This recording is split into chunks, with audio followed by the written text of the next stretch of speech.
आपल्याला ॲटमचं स्ट्रक्चर माहिती आहे. सेंटरला न्यूक्लियस असतं, न्यूक्लियसमध्ये प्रोटॉन्स आणि न्यूट्रॉन्स असतात आणि व्हेरियस शेल्स मध्ये इलेक्ट्रॉन्स रिव्हॉल्व्ह होत असतात. आता या वेगवेगळ्या व्हेरियस शेल्स कुठल्या, तर के एल एम एन अशा शेल्स आहेत. मग त्या के मध्ये एक सबशेल आहे, एल मध्ये 2 सबशेल आहेत, एम मध्ये 3 सबशेल आहेत, एस पी डी एन मध्ये 4 सबशेल आहेत, लाईक दॅट. असं असलं तरी सगळ्याच ऍटम मध्ये या सगळ्यात शेल असतात असं नाही. Depending upon the atomic number, काय ॲटॉमिक नंबर आहे त्याच्यामध्ये किती शेल्स असतील ते डिपेंड असतं.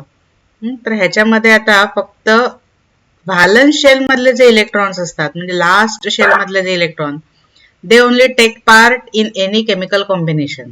तर कुठले बॉन्ड फॉर्म करायला, बॉन्ड ब्रेक करायला, हेच फक्त इलेक्ट्रॉन्स इन्व्हॉल्व असतात. आता व्हॅलन्स शेल म्हणजे कुठली, तर व्हॅलन्स शेल म्हणजे लास्ट शेल.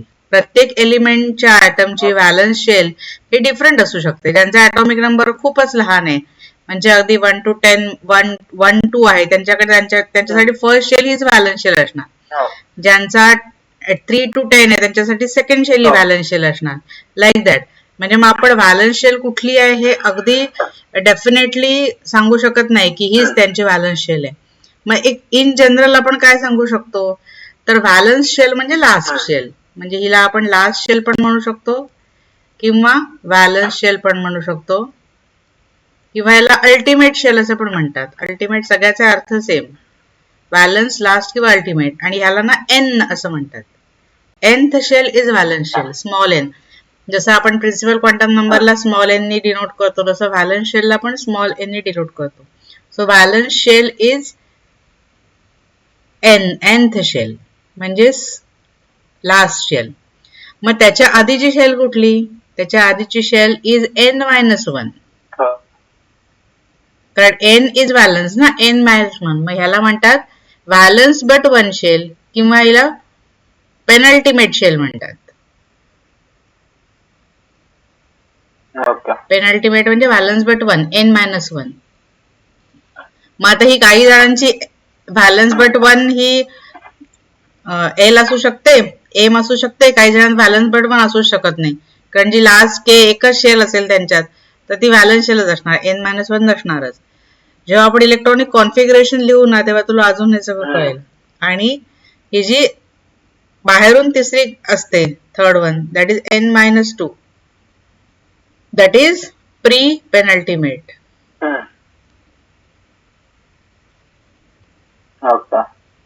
किंवा याला अँटी पेनल्टिमेट असं पण म्हणतात.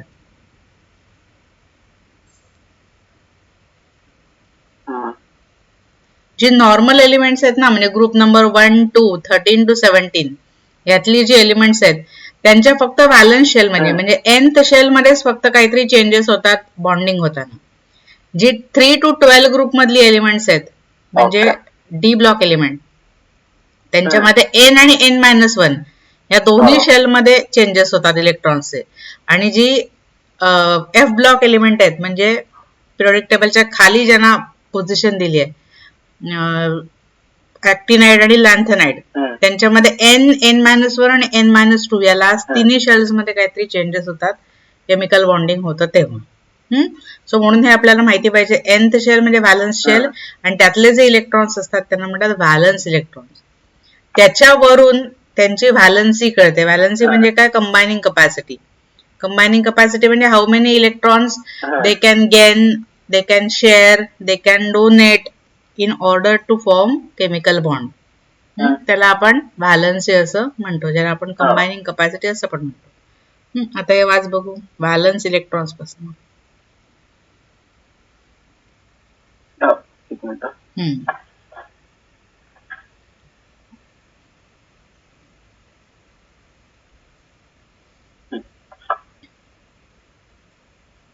Valence electrons, the electrons in the outermost shell take part in the bond formation and determine the combining capacity of the valency of the atom.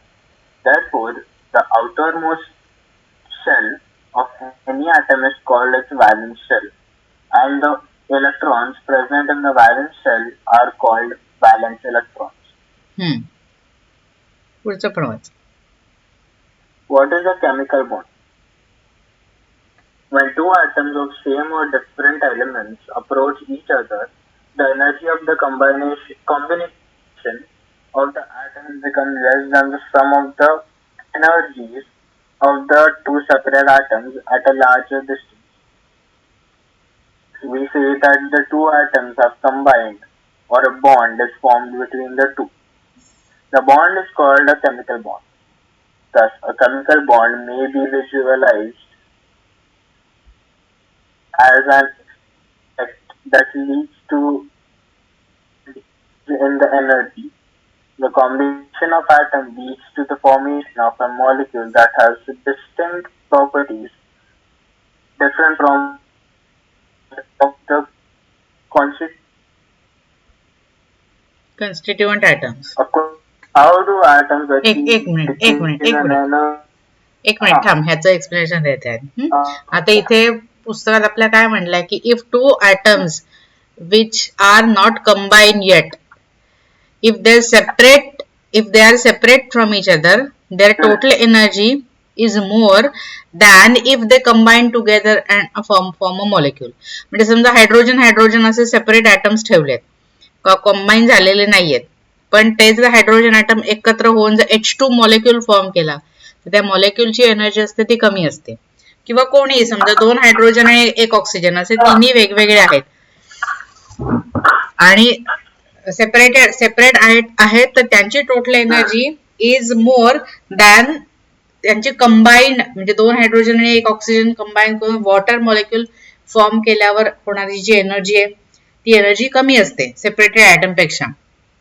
आणि कुठलीही entity world मध्ये ही नेहमी स्टॅबिलिटीकडे जात असते आणि लेस एनर्जी इज मोर स्टॅबिलिटी.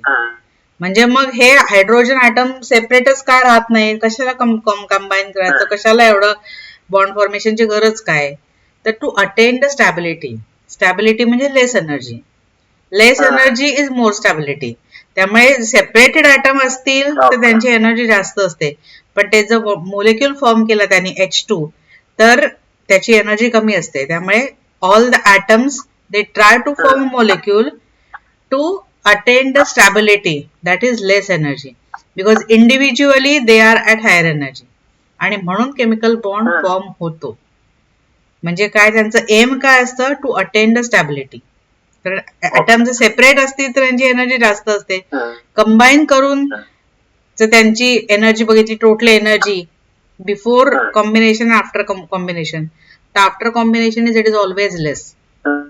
आणि म्हणजेच काय होतं तर केमिकल बॉन्ड फॉर्म होताना एनर्जी रिलीज होते आणि म्हणून तो केमिकल बॉन्ड ब्रेक करण्यासाठी आपल्याला बाहेरून एनर्जी द्यावी लागते, तेव्हाच तो बॉन्ड ब्रेक होतो.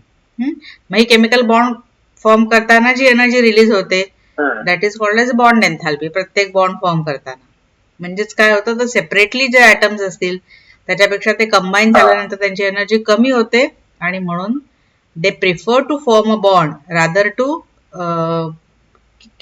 rather to remain in separate stage.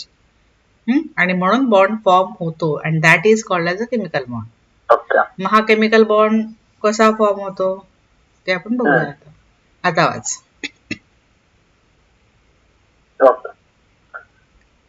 A question arises, how do the decrease in the bond? The answer lies in the electric creation.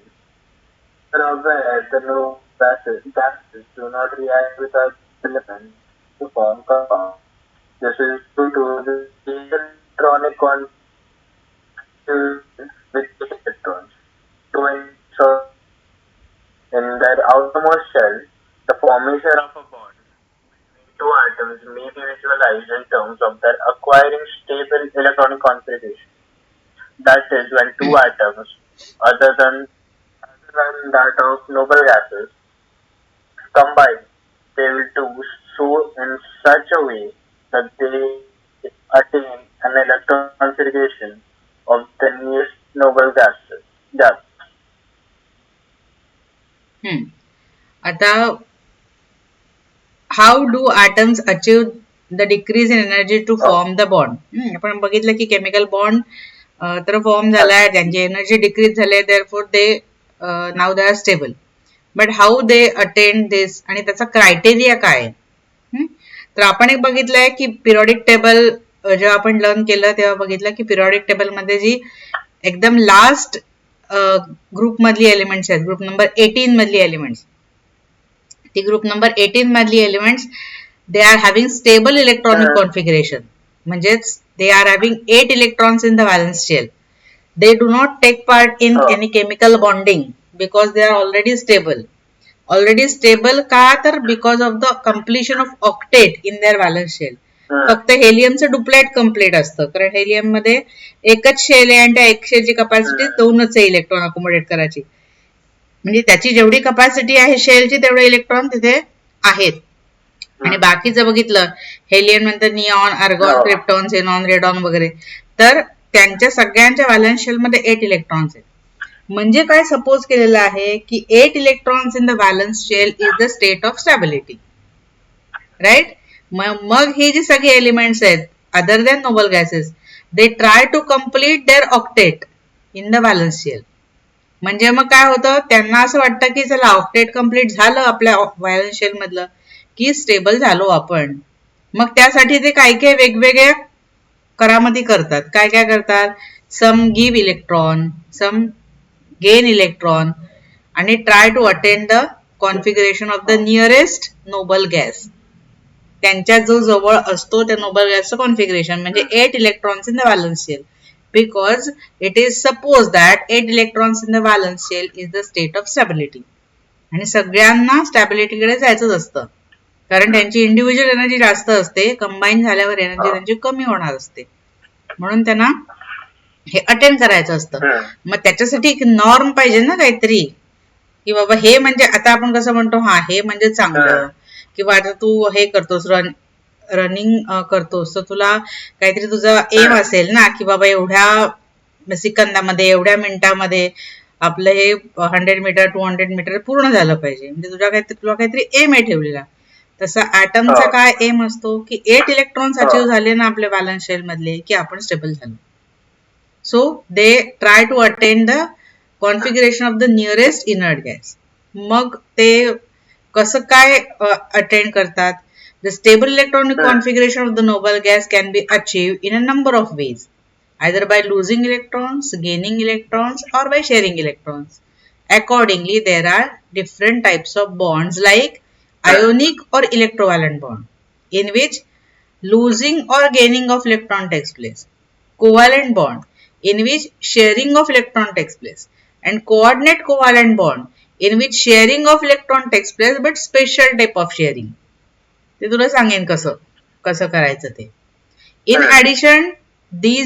In addition to this, we have a special type of bond called as hydrogen bond. हे hydrogen bond आहे, पण hydrogen bond is not a chemical bond. हे जे bond आहेत ते chemical bond आहेत. Hydrogen bond is a physical bond. हे जे बॉन्ड आहेत ते ब्रेक करायला खूप एनर्जी लागते. हायड्रोजन बॉन्ड करायला पण एनर्जी लागते, पण ह्यांच्यापेक्षा कमी लागते. And that is a physical bond, that is not a chemical bond. Let us discuss about different types of bonds, their formation and the properties of the compounds so formed. हे 3 टाइपचे bond आहेत, ionic आणि ionic और इलेक्ट्रोव्हॅलंट bond. ह्याच्यामध्ये काय होतं, losing and gaining of electron. Covalent bond मध्ये काय होतं, शेअरिंग ऑफ इलेक्ट्रॉन. आणि ह्याच्यामध्ये पण शेअरिंगच होतं कोऑर्डिनेट कोव्हॅलंट मध्ये, पण काहीतरी स्पेशल टाइप ऑफ शेअरिंग होतं. काय ते सांगेन तुला नंतर. तर पहिला बॉन्ड आहे तो आयोनिक और इलेक्ट्रोव्हॅलंट बॉन्ड. सगळ्याच्या मागे एम काय आहे, to attend noble gas configuration of the nearest inert gas किंवा नोबल गॅस, म्हणजे कम्प्लिशन ऑफ ऑक्टेट. आणि हायड्रोजन लाईक एलिमेंट्स आहेत हायड्रोजनच्या आजूबाजूची, त्यांचे कम्प्लिशन ऑफ डुप्लेट म्हणजे 2 electrons in the valence shell. बाकी सगळ्यांसाठी 8 electrons in the valence shell. आता आपण एक्झाम्पल बघूया आयोनिक किंवा electrovalent bond, in which gaining and losing of electron takes place. Example, आता इलेक्ट्रॉनिक कॉन्फिगरेशन आपण बघूया सोडियमचं. आत्ताच आपण बघितलं इलेक्ट्रॉनिक कॉन्फिगरेशन 2,8,1 हे कॉन्फिगरेशन म्हणजे 1s2 2p6.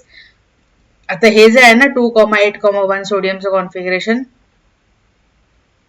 हे आता नुसतं आपण शेल्स मधलं कॉन्फिगरेशन लिहिलं होतं, पण सबशेल्स मधलं कॉन्फिगरेशन आपण कसं लिहिलं होतं 1s2, नंतर 8 साठी लिहिलं होतं आपण 2s2 2p6 झाले 8 इलेक्ट्रॉन्स, आणि 1 साठी लिहिलं होतं 3s1 है ना. हे ह्याच्यासाठी, हे ह्याच्यासाठी, दोघांसाठी आणि ह्याच्यासाठी. सो हे झालं कॉन्फिगरेशन. म्हणजेच it is having 1 electron in the valence shell. Sodium is very much electropositive. बरं मला एक सांग फक्त की आपण electronegativity, ionisation potential, electron gain enthalpy या सगळ्या टर्म्स बघितलेत ना.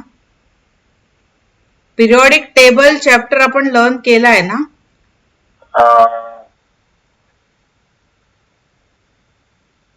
जरा एकच मिनिट थांबशील, कारण थर्ड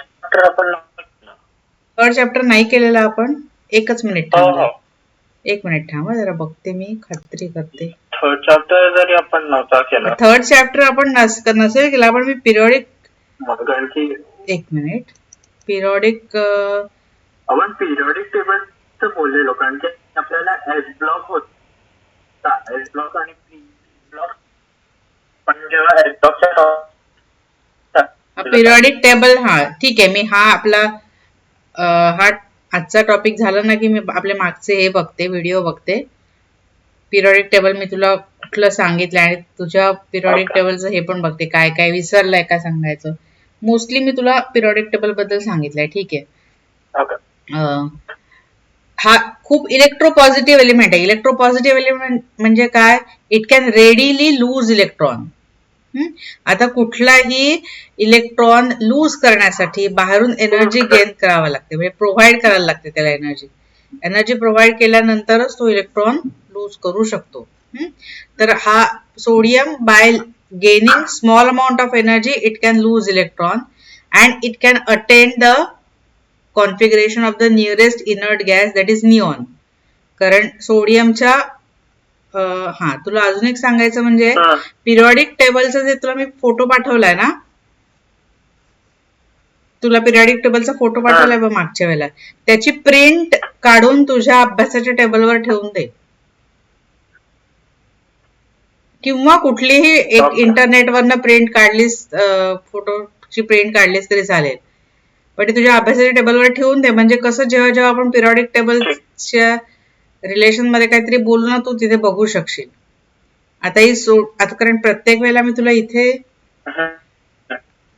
दोन दुसरा स्क्रीन नाही मी दाखवू शकणार आता,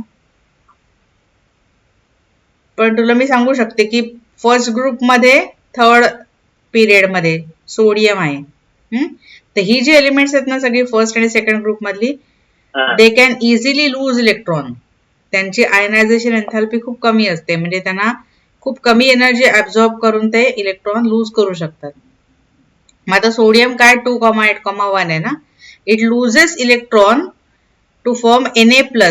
आता एक इलेक्ट्रॉन लूज केला की 2,8 त्याचं कॉन्फिगरेशन होईल.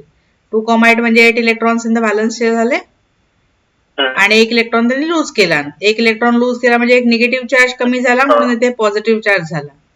आणि ही एनर्जी किती आहे, एन्थॅल्पी 493.8 किलोजूल पर मोल, म्हणजे एवढी एनर्जी ऍब्झॉर्ब करून त्याने हा इलेक्ट्रॉन लूज केला सोडियम. आता क्लोरीन, क्लोरीन जो आहे इलेक्ट्रॉनिक कॉन्फिगरेशन आहे 2,8,7, ॲटॉमिक नंबर 17 आहे त्याचा, आणि 7 इलेक्ट्रॉन्स त्याच्या व्हॅलन्स शेल मधले आहेत. ह्यानी जर एक इलेक्ट्रॉन गेन केला तर ह्याच्या व्हॅलन्स शेल मध्ये 8 इलेक्ट्रॉन्स कम्प्लीट होतील. म्हणजे 7 इलेक्ट्रॉन्स लूज करणं याच्यासाठी खूप कठीण आहे, पण एक इलेक्ट्रॉन गेन करणं सोपं आहे. मग काय करेल तो क्लोरीन एनर्जी लूज करेल आणि इलेक्ट्रॉन गेन करेल. माझा 2,8,7 होता, त्याने इलेक्ट्रॉन एक गेन केला, त्याचा क्लोराईड आयन झाला. बघ, एक इलेक्ट्रॉन वाढला म्हणून एक निगेटिव्ह चार्ज वाढला, आणि एनर्जी चेंज किती झाला, 379.5 किलोजूल पर मोल. म्हणजे ह्यानी एक इलेक्ट्रॉन जेव्हा लूज केला तेव्हा ह्याला एवढी एनर्जी मिळाली, आणि ह्यानी एक इलेक्ट्रॉन गेन केला तेव्हा ह्याला एवढी एनर्जी बाहेर द्यावी लागली. ह्याला म्हणतात इलेक्ट्रॉन गेन एन्थॅल्पी. म्हणजे इलेक्ट्रॉन गेन करण्यासाठी जी एनर्जी तो खर्च करतो त्याला म्हणतात इलेक्ट्रॉन गेन एन्थॅल्पी. आणि याला म्हणतात आयोनायझेशन एन्थॅल्पी किंवा आयोनायझेशन पोटेन्शियल. म्हणजे सोडियमने काय केलं, एवढी एनर्जी त्याला मिळाल्याशिवाय इलेक्ट्रॉन दिला नाही. म्हणजे थोडक्यात सोडियमने इलेक्ट्रॉन विकला आणि क्लोरीनने इलेक्ट्रॉन विकत घेतला. कारण ही जी सगळी ट्रान्झॅक्शन आहेत ना इलेक्ट्रॉनचे ट्रान्झॅक्शन, त्याच्यासाठी सगळीकडे एनर्जी ही करन्सी आहे. आपण कसं एखादी वस्तू पुस्तक विकत घ्यायचंय आपल्याला, तर आपण पुस्तक पैसे देतो, पुस्तक विकत घेतो, किंवा कुठलीही गोष्ट विकत घ्यायची तर पैसे देऊन घेतो. तसं हा सोडियमला इलेक्ट्रॉन विकायचा आहे, त्यामुळे त्यांनी एनर्जी ऍब्झॉर्ब केली, आणि क्लोरीनला विकत घ्यायचं आहे, त्यामुळे त्यांनी एनर्जी लूज केली. म्हणजे त्यांनी पैसे दिले क्लोरीननी in the form of energy, electron घेतला. सोडियमनी in the form of energy पैसे घेतले आणि इलेक्ट्रॉन दिला. मग ह्याने इलेक्ट्रॉन दिल्यावर झाला Na+, कारण इलेक्ट्रॉन लूज केला, म्हणजे एक निगेटिव्ह चार्ज लूज केला, आणि कॉन्फिगरेशन झालं 2,8, म्हणजे निऑनचं कॉन्फिगरेशन झालं, आणि एक इलेक्ट्रॉन ह्याने गेन केला क्लोरीननी, आणि ह्याचं कॉन्फिगरेशन झालं आर्गॉन सारखं. या दोघांच्याही रिक्वायरमेंट फुलफिल झाल्या. मग सोडियम प्लस आणि क्लोरीन मायनस ह्यांच्या हा कॅटायन आणि हा ऍनायन ह्यांच्यामधला जो बॉन्ड आहे, electrostatic force of attraction, that is called as electrovalent bond किंवा ionic bond.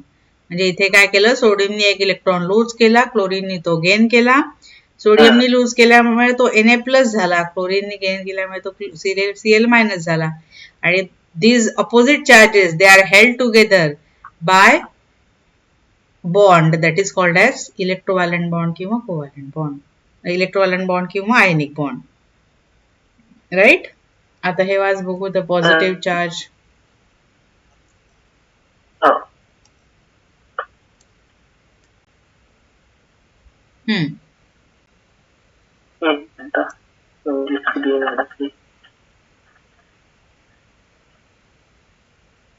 The positive charge partition. The positively charged sodium ion and the negatively charged chlorine ion are together by electrostatic attraction. The bond so formed is called an electrovalent ionic bond. The ionic bond can be visualized as the electrostatic force of attraction between the cation and the ion together. So formed are termed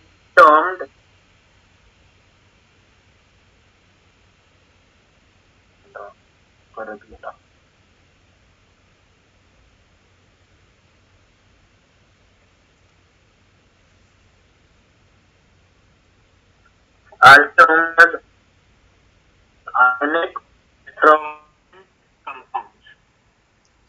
Okay.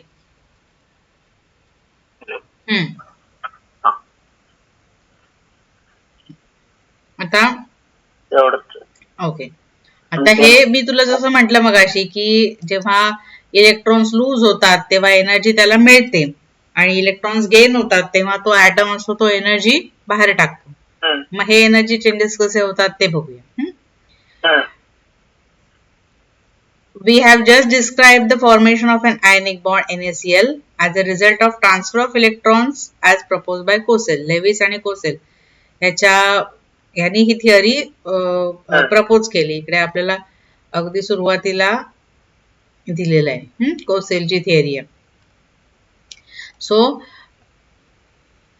या theory प्रमाणे काय होईल की मग हे आपल्या लक्षात येईल की आयनायझेशन एनर्जी सोडियमची जास्त आहे, आणि इलेक्ट्रॉन अफिनिटी किंवा इलेक्ट्रॉन गेन एन्थॅल्पी क्लोरीनची कमी आहे. म्हणजे इथेच आपण बघितलं ना, तर ही आहे 493.8 किलोजूल पर मोल, आणि ही आहे -379.5 किलोजूल पर मोल. म्हणजे क्लोरीन एवढी एनर्जी देतोय आणि सोडियमला ह्याच्यापेक्षा जास्त एनर्जी हवी आहे. मग हे बॅलन्स कसं होणार? म्हणजे फक्त क्लोरीननी एनर्जी देऊन सोडियमचं भागत नाहीये. मग हा जो एनर्जी मधला जो लॅग आहे तो कसा काय भरून काढणार, किंवा त्याचं मॅथमॅटिक्स काय आहे ते बघूया. त्याला म्हणतात बॉर्न हॅबर सायकल. म्हणजे हे सगळे एनर्जी चेंजेस काय होतात बॉन्ड फॉर्मेशन मधले ते. आता ह्याच्यावरती आपल्याला क्वेश्चन येईल असं नाही, पण पेपर बघू म्हणजे कळेल. आता एक एक आपण ना पेपर पण बघूया, जसं जसं चॅप्टर कम्प्लीट होईल तसं, म्हणजे आपल्याला त्या दृष्टीने अभ्यास करता येईल. तर ह्याच्यावर एक्झाम मध्ये प्रश्न येतील असं नाही, पण आपल्याला माहिती पाहिजे हे सगळं. आता NaCl जेव्हा बॉन्ड फॉर्म होतो तेव्हा काय काय चेंजेस होतात, काय काय काय एनर्जी ट्रान्झॅक्शन होतात. तर sublimation of solid sodium to gaseous sodium atom. Sodium आपल्याला माहितीये सोडियम हा मेटल आहे, सॉलिड नेचरचा आहे. त्याचं सब्लिमेशन होतं. सब्लिमेशन म्हणजे काय, directly transformation from solid to gas without going into liquid phase, that is called as sublimation. त्याच्यामध्ये एनर्जी चेंजेस काय होतात, 108.7 किलो जूल पर मोल एवढी एनर्जी तो ऍब्झॉर्ब करतो आणि त्याचं सोडियम सॉलिडचा गॅशियस ॲटम मध्ये कन्व्हर्जन होतं. आता हा जो सोडियम गॅशियस ॲटम असतो that loses 1 electron to form sodium plus gaseous म्हणजे आयन फॉर्मेशन होतं. That energy is 493.8 kilo joule per mole, म्हणजे जी आपण ज्याला आयनायझेशन एन्थाल्पी मगाशी बघितली ती. आता क्लोरीनचं डिसोसिएशन कसं होतं, क्लोरीन मॉलिक्युलच्या फॉर्म मध्ये असतो Cl2, तो डिसोसिएट होऊन क्लोरीन गॅशियस ॲटम कसा होतो फॉर्म, तर त्याच्यासाठी 120.9 किलो जूल पर मोल एनर्जी गेन करावी लागते, कारण क्लोरीन मधला बॉन्ड ब्रेक करावा लागतो ना. एवढी एनर्जी गेन करून तो क्लोरीन गॅशियस ॲटम फॉर्म करतो. मग क्लोरीन गॅशियस ॲटम जो असतो तो क्लोराइड आयन कसा फॉर्म करतो, बाय गेनिंग 1 इलेक्ट्रॉन. त्याच्यासाठी त्याला एवढी एनर्जी लूज करावी लागते, 379.5 किलो जूल पर मोल, ज्याला आपण इलेक्ट्रॉन अफिनिटी म्हणतो किंवा इलेक्ट्रॉन गेन एन्थाल्पी म्हणतो. आणि मग हा जो सोडियम प्लस आहे आणि हा जो क्लोराइड मायनस आहे हे ह्यांच्यात बॉन्ड फॉर्म होतो आणि त्याची जी हे तयार होते क्रिस्टल फॉर्मेशन होतं, that is called as lattice energy किंवा enthalpy, that is -754.8 kilo joule per mole. मग ह्या सगळ्यांची जर आपण ऍडिशन केली तर काय आपल्याला मिळतं, तर Na plus half Cl2 gas gives Na plus Cl minus, हा जो बॉन्ड फॉर्म होतो that energy is -410.9 kilo joule per mole.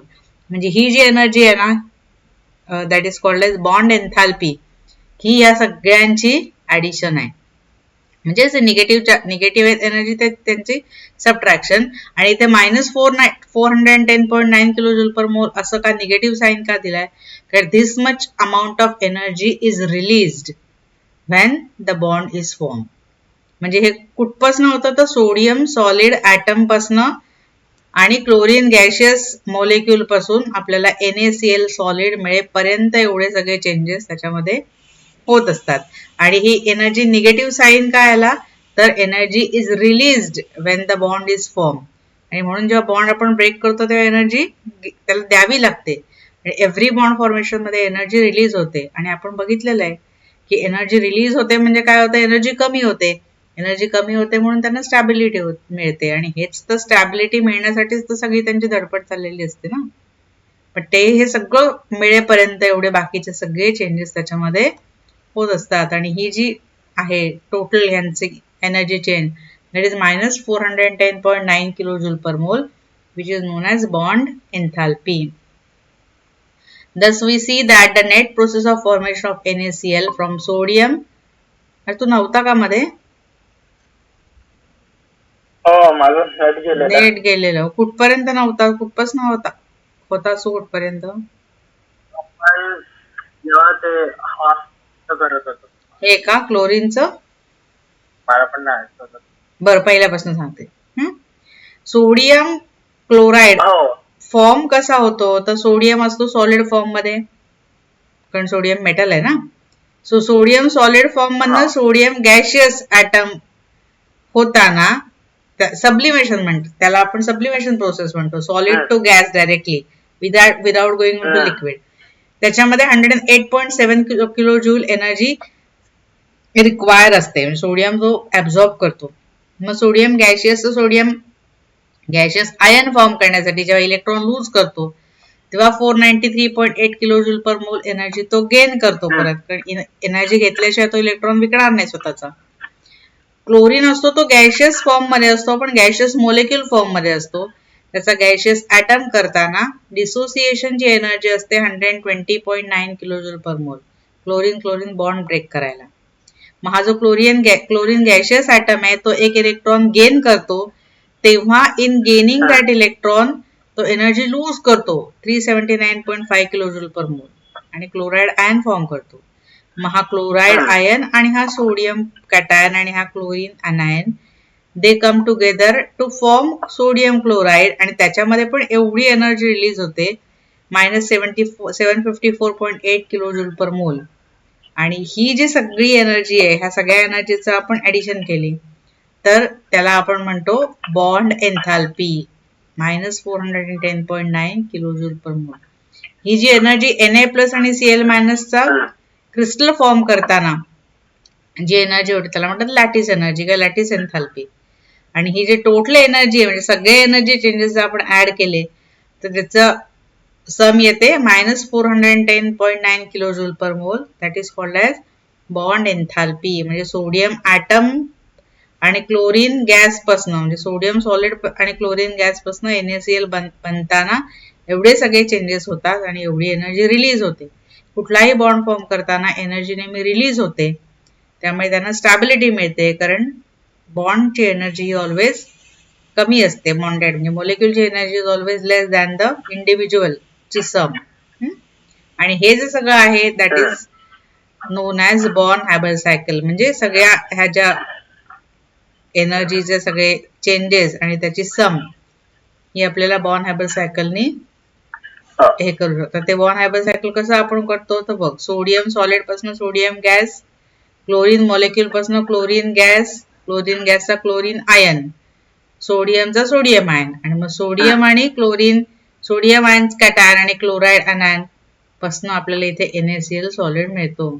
म्हणजे ह्याच्यामध्ये कुठले कुठले चेंजेस होतात तर हा पहिली सब्लिमेशन एनर्जी, मग ionisation enthalpy, sodium gas sodium ion होतो, मग ह्याची बॉन्ड डिसोसिएशन एनर्जी क्लोरीनची, मग त्यांची इलेक्ट्रॉन गेन एन्थाल्पी आणि मग हे ह्या दोघांची दोन जे आयन्स आहेत त्याचा क्रिस्टल बनण्यासाठी लॅटिस एन्थाल्पी. आणि या सगळ्यांची सम केली की आपल्याला इथे मिळतो तो सोडियम क्लोराईडचा क्रिस्टल. आणि ही जी आहे डेल्टा HF म्हणजे फॉर्मेशनची enthalpy and that formation enthalpy is -410.9 kilojoule per mole. आणि ही नेहमी निगेटिव्हच असते कारण का तर ह्याची एनर्जी आहे ती ह्या इंडिव्हिज्युअलच्या सम पेक्षा नेहमी कमी असते आणि तोच एम आहे म्हणून तर बॉन्ड फॉर्म होतात.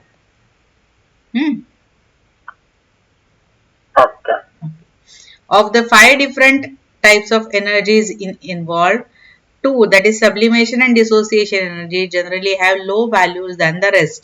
कारण का सबलिमेशन एनर्जी म्हणजे फक्त सॉलिड मधनं लिक्विड मध्ये जायचं आहे. डिसोसिएशन एनर्जी असते ती बॉन्ड डिसोसिएट छोटासा बॉन्ड डिसोसिएट करायची एनर्जी असते त्यामुळे त्या कमी असतात. Therefore the 3 energies terms ionization enthalpy, electron affinity and lattice energy are important in determining the formation of an ionic bond. आता ही कुठली कुठली एन्थाल्पी तर सोडियम गॅस ॲटमचा सोडियम आयन होणे ह्याला म्हणतात ionisation enthalpy.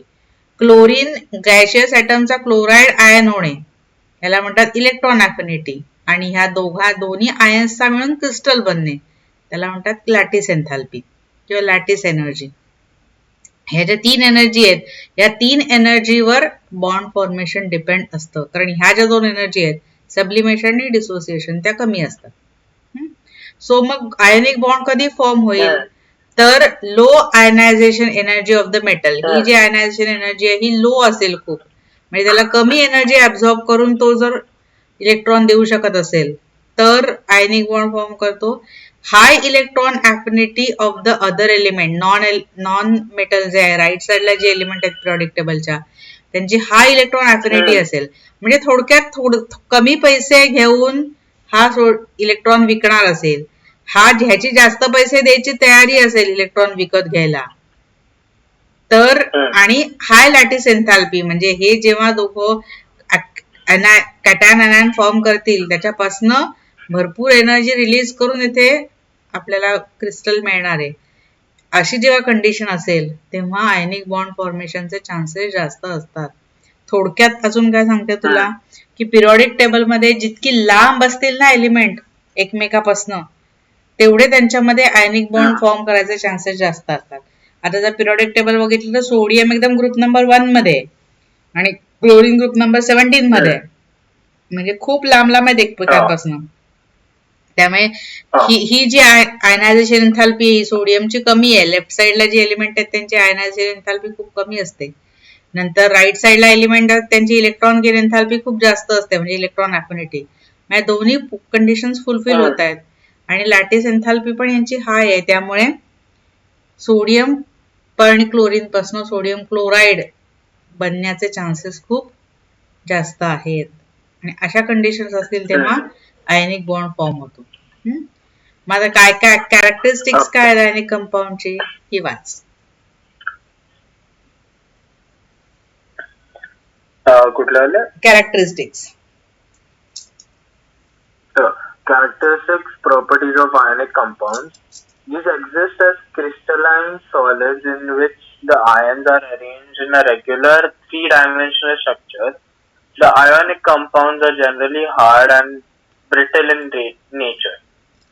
These compounds have high melting points and boiling points due to strong electrostatic interactions between the ions. These are generally soluble in water and less soluble in non-polar solvents like ether, alcohol, etc. These conduct electricity when in molten state or in aqueous solution. aqueous solution म्हणजे water, जिथे water as a solvent असतो. Aqua म्हणजे water ना, so जिथे water solvent असतो अशा solution मध्ये ते कंडक्ट इलेक्ट्रिसिटी.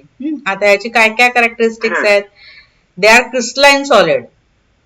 आयन्स मध्ये म्हणजे ते लॅटिस क्रिस्टल लॅटिस फॉर्म करतात आणि क्रिस्टलाइन सॉलिड असल्यामुळे त्यांची रेग्युलर अरेंजमेंट असते. आता जेव्हा आपल्याला सॉलिड स्टेट चॅप्टर शिकायचं आहे तेव्हा आपण हे लर्न करूया. आणि ते हार्ड आणि ब्रिटल असतात नेचर मध्ये. Compounds have high melting boiling points due to strong electrostatic force of attraction between them. जेवढं तो फोर्स ब्रेक करायला जास्त एनर्जी लागेल तेवढं त्यांचा मेल्टिंग पॉइंट बॉइलिंग पॉइंट जास्त असणार. आणि जास्त कधी एनर्जी लागेल because force is stronger. These are generally soluble in water and less soluble in non-polar solvents like ether, alcohol, etc. इकडे ना एक लाईक डिझॉल्व लाईक्स असा रूल आहे. लाईक डिझॉल्व लाईक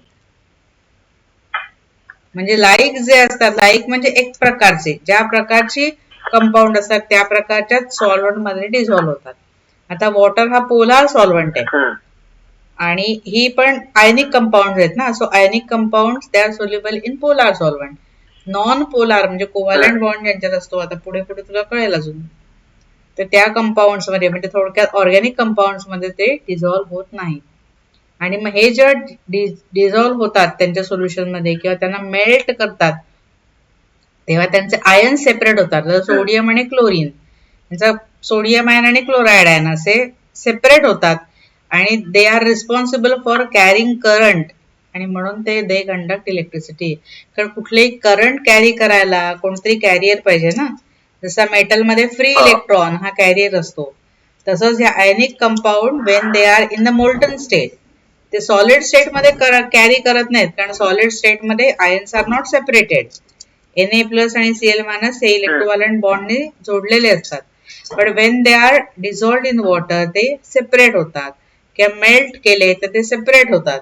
त्यामुळे ions can carry the current and therefore they conduct electricity when they are in the molten state or in their aqueous solution. हे कळलं तुला इथपर्यंत? Cosel's theory explains bonding quite well, but only for a small class of solid compounds composed of electropositive elements of group 1 and 2 with highly electronegative elements, जी आहेत group number 17, 16 मधली. Secondly, this theory is incapable of explaining the formation of molecules like sulfur dioxide, oxygen. For example, in case of oxygen, there are no reason to expect that one atom of oxygen would lose 2 electrons while the other accepts them. The problem was solved by Levy's theory of covalent bonding. आता ती कोसेलची जी theory आहे त्याच्यावर ती काही त्यांनी explain केलेत compound formation, पण सगळ्याच कंपाऊंडचे फॉर्मेशन एक्सप्लेन करू शकलेलं नाही, कारण काही काही एलिमेंट जे असेल, एक्झाम्पल ऑक्सिजन मध्ये 2,6 कॉम्बिनेट त्याचं कॉन्फिगरेशन आहे ना, म्हणजे त्याला 2 इलेक्ट्रॉन गेन करायचे, एकाला 2 इलेक्ट्रॉन गेन करायचे, पण दुसऱ्याला लूज करायचं नाहीयेत ना. म्हणजे O2 म्हणजे O' जेव्हा बॉन्ड फॉर्म होतो त्या एकाला भले 2 इलेक्ट्रॉन गेन करायचे, पण दुसरा कोणतरी देणारा पाहिजे ना. मग दुसरा oxygen cannot lose 2 electron because it also has 2,6 configuration. म्हणजे कुठलेच 2 ऍटमची कंडिशन अशी नसते की ते एक इलेक्ट्रॉन लूज करेल आणि एक इलेक्ट्रॉन गेन करेल. मग त्यांच्यात बॉन्ड कसा फॉर्म होतो ते कसं एक्सप्लेन करणार? मग ते कोव्हॅलंट बॉन्डिंगनी एक्सप्लेन केलं. म्हणजे इकडे काय झालं थोडक्यात आपण सांगू शकतो की इकडे एकाने 2 डबे आणले होते आणि एकाने एकच डबा आणला, एकाने डबाच आणला नव्हता. मग काय केलं, ज्याने 2 डबे आणले ते त्यांनी दुसऱ्याला टिफिन दिला त्याचा, आणि दोघांनी टिफिन शेअर नाही, दोघांनी टिफिन खाल्ला आपापला, शेअर नाही केला. एकाने दुसऱ्याला टिफिन दिला कारण त्याच्याकडे नव्हताच टिफिन, एकाने जास्त आणला होता. म्हणजे ते सोडियमनी 2 टिफिन आणले होते आणि क्लोरीनने टिफिनच नव्हता आणला. मग सोडियमनी क्लोरीनला स्वतःचा टिफिन देऊन टाकला आणि क्लोरीननी तो स्वतः खाऊन टाकला. सोडियम त्याचा आणलेला होता तो खाऊन टाकला आणि दोघांचंही पोट भरलं. म्हणजे दोघंही स्टेबल झाले आणि त्याने बॉन्ड फॉर्म केला. मग त्यांची फ्रेंडशिप झाली. पण समजा एकाकडेच टिफिन आहे, म्हणजे दोन्ही असे आहेत की दोघांनाही टिफिन आणलेला नाहीये किंवा हाफ टिफिन आणलाय, पोटभरीचा आणलेला नाहीये. मग काय करायचं? तर तो कोव्हॅलंट बॉन्ड. म्हणजे समजा आता तू स्कूलमध्ये गेलायस, तू समजा पोळी भाजी नेलीस डब्यामध्ये आणि दुसऱ्या तुझ्या फ्रेंडने काहीतरी राईसचा प्रकार आणलाय, पण दोघांनाही पूर्ण जेवण हवंय. मग तू काय करशील, तू यातली पोळी भाजी त्याच्याकडे शेअर करशील, तो राईस शेअर करेल, दोघांचंही फुल मिल होऊन जाईल. ओके नाही? असा bond formation that is called as covalent bond. आता हे वाच.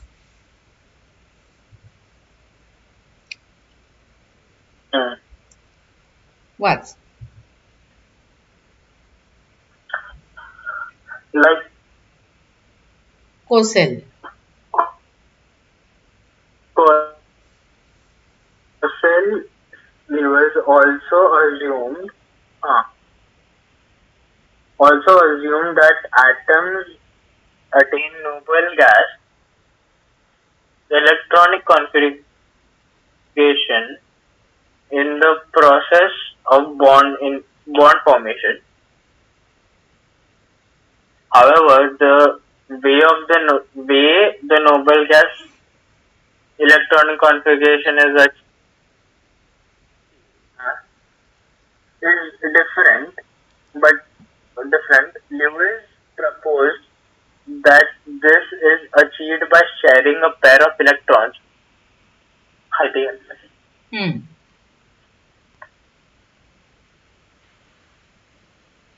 Sharing a pair of electrons between the two atoms.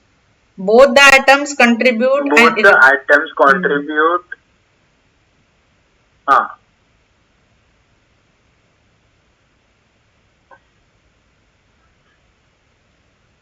Each to this pair, for example, 2 hydrogen atoms हे सांगते मी from a molecule by sharing a pair of सांगते मी. आता if इथे electrons are indicated as dots.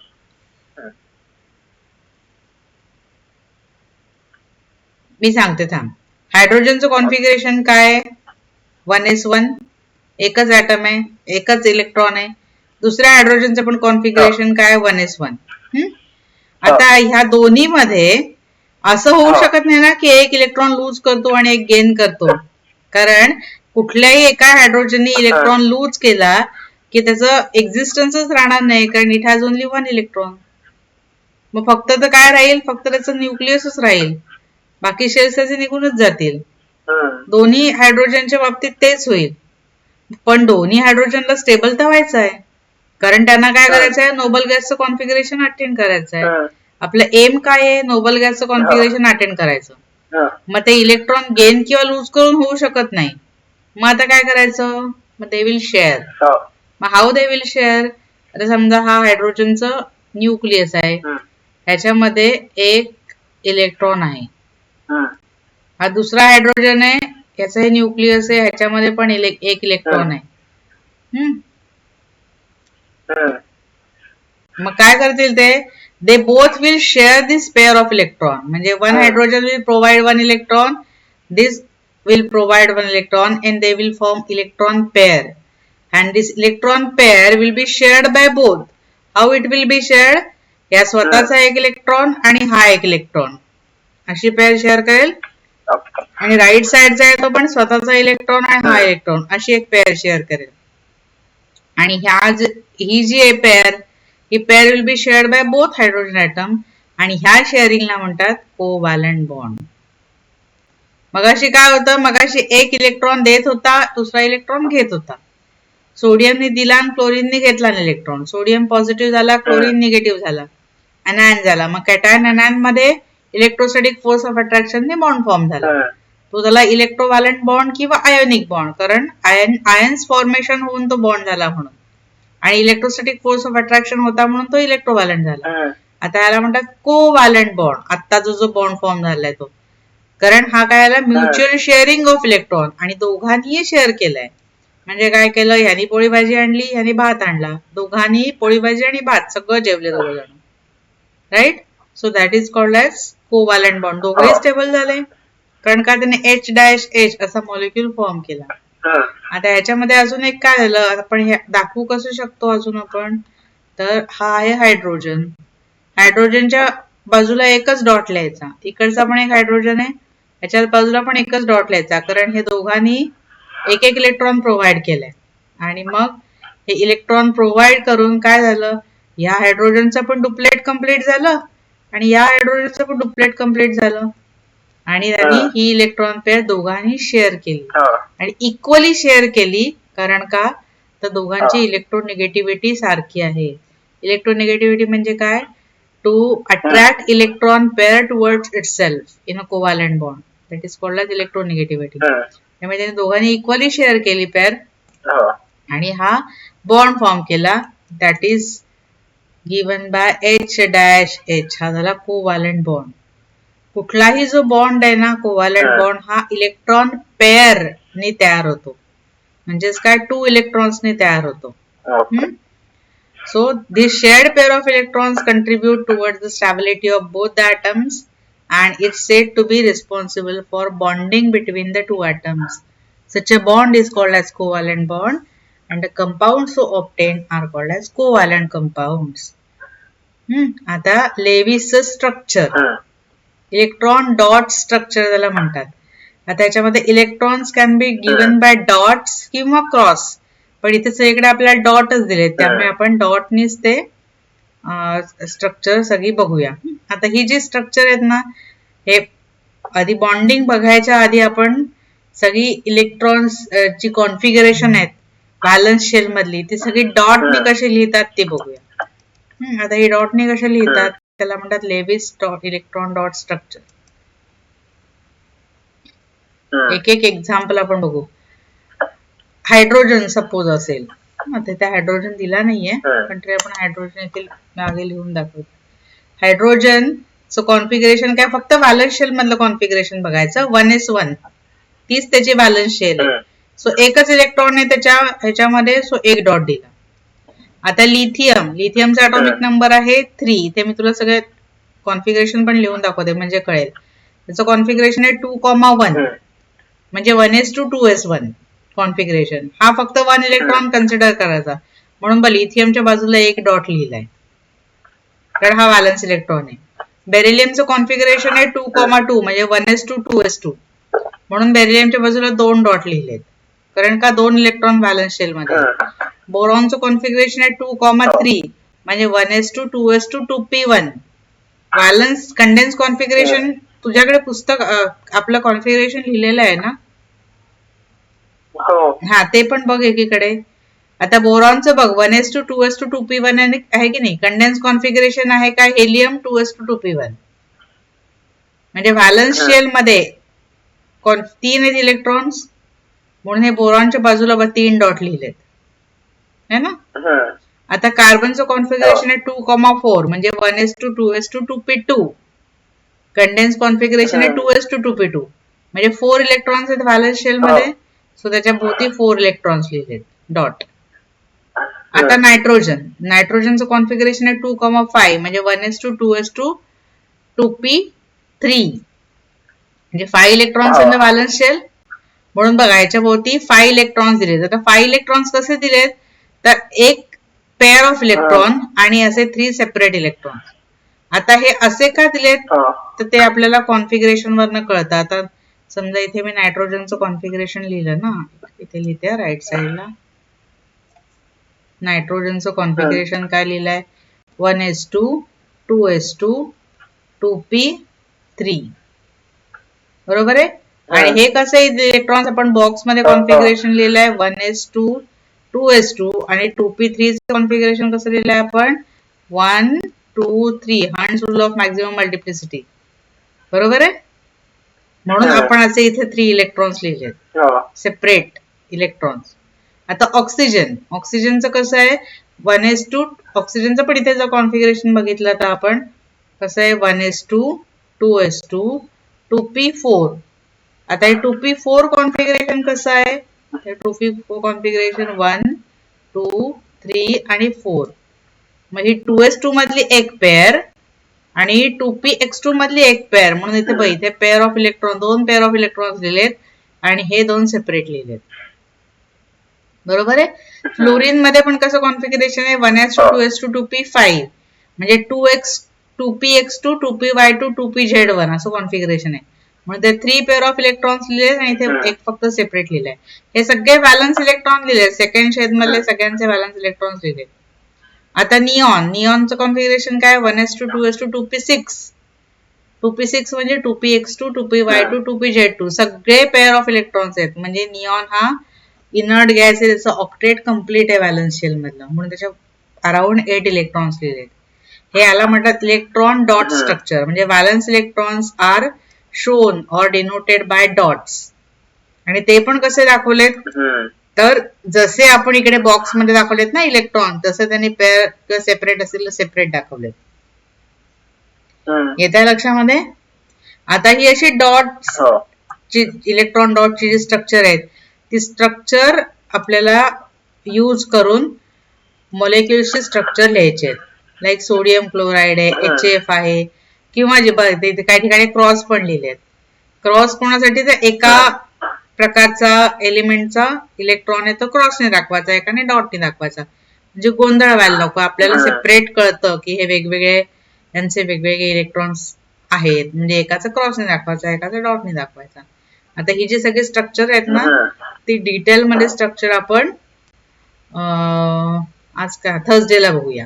तिथपर्यंत तुला एक काय काम आहे की इलेक्ट्रॉनिक कॉन्फिगरेशन लिहायचं हायड्रोजन पासून निऑन पर्यंत. इथे जसं हायड्रोजनचं आपण लिहिलंय तसं हेलियमचं पण लिहू शकतो. हेलियमचं कसं लिहिणार तर हेलियमचा इथे एक इथे डॉट इथे एक डॉट किंवा असं दाखवण्यापेक्षा हेलियमचं आपण ना 2 डॉट एका ठिकाणी दाखवू शकतो कारण त्याची पेअर असणार ना हेलियमची. सो हेलियमला असे डॉट पण हे डुप्लेट कम्प्लीट आहे हेलियमचं त्यामुळे तो पण निऑन सारखा नोबल गॅस आहे. तर हायड्रोजन पासून निऑन पर्यंत काय करायचं इलेक्ट्रॉनिक कॉन्फिगरेशन लिहायचं आणि असे त्याचे व्हॅलन्स शेल मधले डॉट अशी सगळी स्ट्रक्चर लिहायची. हा तुला अभ्यास आहे हा. आणि मग आपण नेक्स्ट टाइम सगळी स्ट्रक्चर्स बघूया. जरा मी फक्त आता बघते की पुढे काय काय आहे अजून याच्यामध्ये. ठीक आहे chlorine oxygen coordinate covalent bond ठीक आहे. पोलर कोव्हॅलेंट बॉन्ड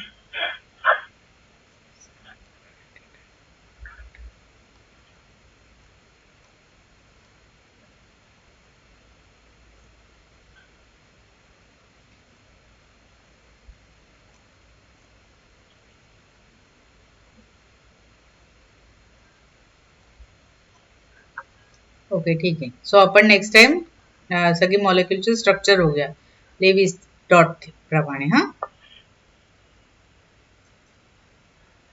चल बाय बाय.